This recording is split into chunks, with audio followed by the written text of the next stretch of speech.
ঘৰত অকলে আছিল গোবিন্দা। আলমাৰীত থবলৈ লওঁতেই পৰি যোৱা পিষ্টলৰ পৰা ওলোৱা গুলীয়ে গোবিন্দাৰ ভৰিত আঘাত কৰাৰ দাবী মেনেজাৰ শশী সিনহাৰ। গুলীত গোবিন্দা গুলীবিদ্ধ। বলিউড হতচকিত। পৰিয়ালত হাহাকাৰ। গুণমুগ্ধ উদ্বিগ্ন। মঙলবাৰে ৰাতিপুৱাই বনজুইৰ দৰে বিয়পি পৰি গোবিন্দা গুলীবিদ্ধ হোৱাৰ খবৰ। ক'ত কেতিয়া কেনেকৈ গুলীবিদ্ধ হ'ল হিৰো নাম্বাৰ 1।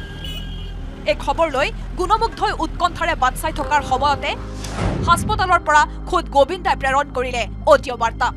आप सब लोगों के आशीर्वाद और माँ बाप का आशीर्वाद और गुरु की कृपा की वजह से गोली लगी थी पर वो निकाल दी गई है। मैं धन्यवाद देता हूँ यहाँ के डॉक्टर का, आदरणीय डॉक्टर अग्रवाल जी का। মঙলবাৰে কাহিলি পুৱা 4:45 ঘটনা। কলকাতালৈ বুলি দৌৰা দৌৰিকৈ বিমানবন্দৰলৈ যাবলৈ সাজু হৈ থাকোঁতে গুলীবিদ্ধ হ'ল গোবিন্দা। তেতিয়া ঘৰত অকলে আছিল গোবিন্দা।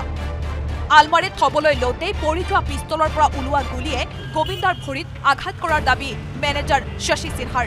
গুলী লগা মাত্ৰকে গোবিন্দাই ফোন কৰি খবৰ দিলে কলকাতাত থকা পত্নী সুনীতা আহুজাক। গোবিন্দাৰ সৈতে কলকাতালৈ যাবলৈ বুলি বিমানবন্দৰত উপস্থিত হোৱা মাত্ৰকে এই খবৰ কাণত পৰিল মেনেজাৰ শশী সিনহাৰ। তেতিয়ালৈ জুহুৰ ঘৰত উপস্থিত হ'ল মুম্বাই আৰক্ষী। আৰক্ষীয়ে গোবিন্দাক উদ্ধাৰ কৰি ভৰ্তি কৰালে ঘৰৰ কাষৰে ক্ৰিটিকেয়াৰ হাস্পতালত। সিমান পৰে হাস্পতালত উপস্থিত হ'ল গোবিন্দাৰ মেনেজাৰ। কলকাতাৰ পৰা মুম্বাইলৈ বিমানত উঠিল পত্নী। ফুৰিবলৈ যোৱা কন্যা টিনা উভতি আহিল গোবিন্দাৰ কাষলৈ। জনপ্ৰিয় অভিনেতা তথা শিৱসেনা শিন্দেৰ গোটৰ নেতা গোবিন্দাৰ খবৰ ল'বলৈ আহিল মহাৰাষ্ট্ৰৰ মুখ্যমন্ত্ৰী একনাথ শিন্দে। তাৰ মাজতে ক্ৰিটিকেয়াৰ হাস্পতালৰ চিকিৎসকে সফলতাৰে সম্পন্ন কৰিলে গোবিন্দাৰ অস্ত্ৰোপচাৰ।